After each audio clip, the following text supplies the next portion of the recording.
26 जनवरी को भारत के संविधान की रचना इस उद्देश्य से की गई कि व्यक्ति स्वयं से स्वयं को अनुशासित कर सके, दूसरों की स्वतंत्रता, उनके अधिकारों को आयाम दे सके। हमारे जीवन का लक्ष्य होना चाहिए कि सर्वप्रथम दूसरों के अधिकारों की रक्षा होनी चाहिए, तभी सही मायने में हम अपने संविधान को पूर्णता प्रदान कर सकेंगे। भारत का संविधान हमें सिखाता है कि पर पीड़ा से हमारा हृदय द्रवित हो, हमारे शरीर के रोम रोम से स्नेह की धारा बहे, हमारे पथ श्रेष्ठ हो, सत्य हो, अहिंसा की शक्ति हो। इनका मिलन देखकर अंबर तक इसकी जय जयकार करने लगे। स्वतंत्र भारत के युग में जिस दिन हमने प्रवेश किया था, हमने नियति को मिलने का एक वचन दिया था और अब समय आ गया है कि हम अपने वचन को निभाएं। पूरी तरह ना सही, लेकिन बहुत हद तक। एक ऐसा क्षण जो इतिहास में बहुत ही कम आता है, जब हम पुराने को छोड़ नए की तरफ जाते हैं, जब एक युग का अंत होता है और जब वर्षों से शोषित एक देश की आत्मा अपनी बात कह सकती है। यह एक संयोग है कि इस पवित्र मौके पर हम समर्पण के साथ खुद को भारत और उसकी जनता की सेवा और उससे भी बढ़कर सारी मानवता की सेवा, इसके साथ ही साथ हम पशु, पक्षी, पेड़, पौधे सभी की सेवा के लिए प्रतिबद्ध हैं और आगे भी प्रतिबद्ध रहेंगे। 15 अगस्त 1947 को बहुत दिनों के बाद फिर खिले थे मेरी बगिया के फूल, फिर भारत का आंगन महका था। फूलों से रूठे बादल फिर भारत की बाहों में वापस आए थे। बहुत दिनों के बाद फरिश्तों ने फिर आज के दिन दिया था फेरा। महाकवि धर्मवीर भारती जी लिखते हैं कि आज हवाओं नाचो गाओ, बांध सितारों के नूपुर, चांद जरा घूंघट सरकाओ, लगा न देना कहीं नजर। इस दुनिया में आज कौन मुझसे बढ़कर है किस्मतवर, फूलों राह न रोको। तुम क्या जानो जी, कितने दिन बाद हरी बांसुरी को आई है मोहन के होठों की याद। हमारे पुरखों द्वारा दी गई विरासत को संभालना हम सबका पावन कर्तव्य है। अपने स्वार्थों को त्याग कर, चाहे हमें कुछ भी करना पड़े, उचित तरीके से भारत की विरासत को संभालना होगा। भारत की आत्मा देश के संवैधानिक शरीर में बहते रक्त की भांति हमारा संविधान है। उसकी रक्षा करना भारत मां की पूजा है।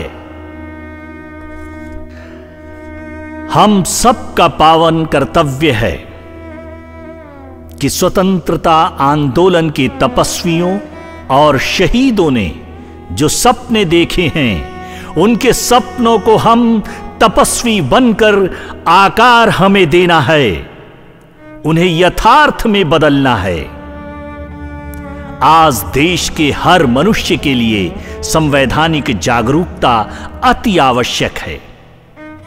हमारा संविधान समग्र प्रेम, करुणा, दया, संवेदना, चैतन्यता से भरा हुआ है।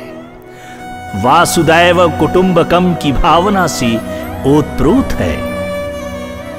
हमारा भारत, उसका लोकतंत्र, हम सबका संविधान हमें विश्व समुदाय का नागरिक बनाते हुए चीजों को समग्रता से देखने की प्रेरणा देता है। एक बेहतर संविधान, लोकतंत्र देश को तभी खुशहाल रख सकता है जब उसके प्रहरी संवेदनशील, सृजनात्मक, चरित्रवान, ईमानदार होंगे। भारत के हर नागरिक की यह संवैधानिक आवश्यकता है कि वह अपने संविधान को जानकर उसका पालन, उसके प्रति समर्पण, आदर सम्मान करना उसकी पहली जिम्मेदारी है। जब हम सब मिलकर ऐसा करते हैं तो हमारा देश खुशहाली, शांति, आनंद, मुस्कुराहट, मस्ती और प्रेम से भर उठता है, जिसकी सुवास पूरे विश्व में फैलती है। हमें अपने मन से निकालनी होगी घृणा, जातिवाद, नफरत।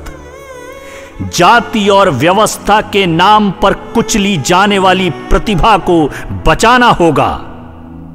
जिस समाज में एक दूसरे को हराने की मानसिकता लेकर हम चलते हैं, तभी देश हारने लगता है। जिस देश के लोगों में घृणा होगी, नफरत होगी, आपस में विद्वेष होगा, वहां जन्म लेंगे दुर्योधन, जो द्रौपदी का चीरहरण करेंगे और नपुंसक अहंकार का प्रदर्शन होगा।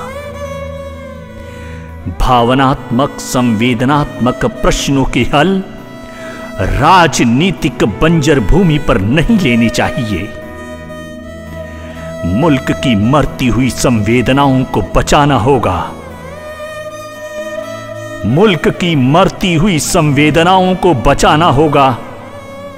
हमें ताजों के लिए समर्पण गीत नहीं गाने हैं।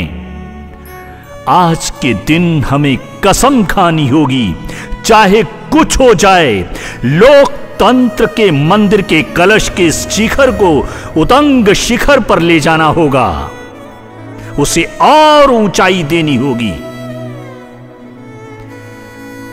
इस पृथ्वी ग्रह पर बहुत से हत्यारे, स्वार्थी, सत्ता लोलुप, सितमगर हुए। बहुत बार ऐसा लगा विजय उन्हीं की होगी, जीत का जश्न बस वही मनाएंगे। लेकिन दुनिया का इतिहास साक्षी है, अंत में ज्ञान, सत्य, अहिंसा, करुणा की ही विजय हुई, जिससे सही मानवता का निर्माण होता है। भारत का संविधान हमें इसी राह पर चलने की संदेशना देता है।